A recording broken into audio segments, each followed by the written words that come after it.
at least one of those two senators is a lawyer, last time I checked. So sana naman medyo nagbasa tayo, no? As far as the EDCA itself is concerned, very clear dun sa Article 3. If you look at the paragraph 3, it says, given the mutuality of benefits, the parties agree that the Philippines shall make agreed locations available to the U.S. forces without rental or similar costs. So nandun na po yan sa agreement sa EDCA. Now, if you had any disagreement with it, sana noon pa lang, no? Nung nine-negotiate pa lang ng EDCA, or before ito ay ma-clear ng Supreme Court of the Philippines, dapat na-raise na yan. But by now, there's already the EDCA agreement. So I suggest our good senators to read first ano yung nandun sa agreement before making this kind of comments. I am not against getting more out of the Americans or any kind of alliances that we have. I am not against that per se. But what I'm saying here is that I'm not sure if this is empty posturing or really a substantive intervention when clearly tapos na usapan, andyan na yung agreement. And you think the Americans are just going to say, oh, of course, we're going to give you extra rentals even if the agreement says otherwise because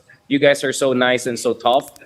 So yun lang. I'm not sure if this is just performative. Richard, endorsement, ex-deal lang. Exactly. Yun yung sasabihin ko, may ex-deal na naman tayo, di ba? I mean, okay, some analysts have weighed in. I think even you, Richard, you obviously sometimes say na, you know, America stands to gain more, but we're not going completely empty-handed here. We are getting some donations going towards our military modernization, right? AFP modernization. Yeah. We're getting some things out of that. So, would there be really any basis or goodwill na lang siguro? Parang, huy, pahingi naman ng rent. Baka sabihin ng US, oh sige, bigay na namin. Right. Ako, actually, again, I raise that not because I'm against getting more out of or any of alliances. I'm raising that because I'm saying, andun na yung agreement. So sana magbasa tayo bago magana tayo. But, having said that, I do advise our good senators, if they really want to get more out of our alliance with the US, to focus on, for instance, the foreign military financing of the US, yung so-called FMF.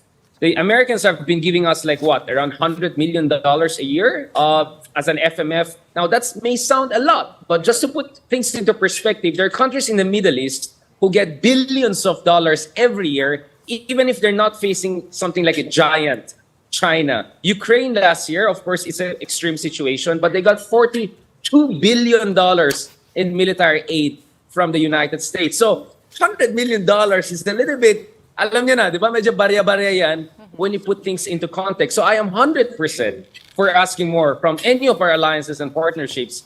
Pero sana naman, wag tayong mag-comment dun sa mga tapos ng usapan. This is a matter of negotiating on other fronts where we should get more out of our alliance. And at the same time, siguro yung mga Amerikano, kasi I think nag-allocate lang sila ng $180 million.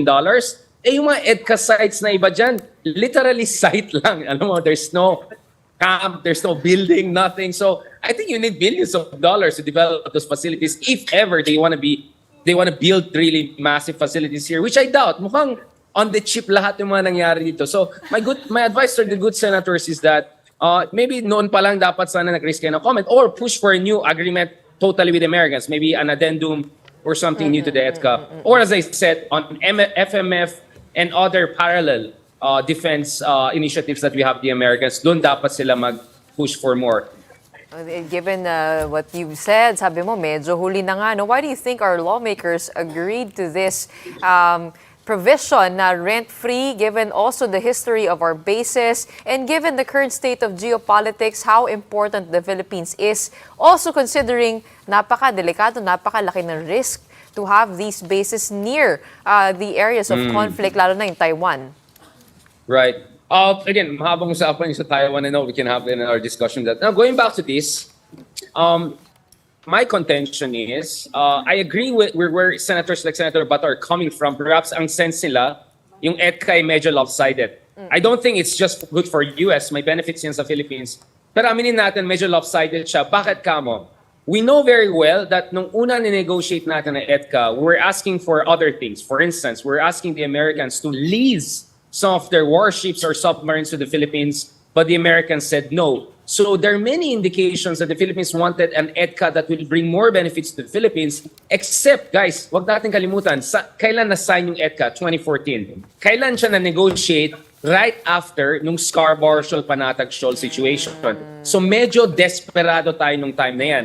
Kaya bilang isang Pilipino, I would say, I feel na EDCA was negotiated under circumstances of semi-desperation And that's why I agree that the EDCA is not an optimally negotiated agreement. But to come up with totally new additions out of nowhere, I'm not sure how that's going to make sense kasi na-sign na yung agreement na yan. Now, if the EDCA if the Senate is against it, then maybe they should push for other initiatives. Pero wag natin kalimutan na EDCA is not a treaty. It was not ratified by the Senate. Yung VFA pong so this is still an executive agreement. So maybe they should pressure the government to come up with the new executive agreement with the United States.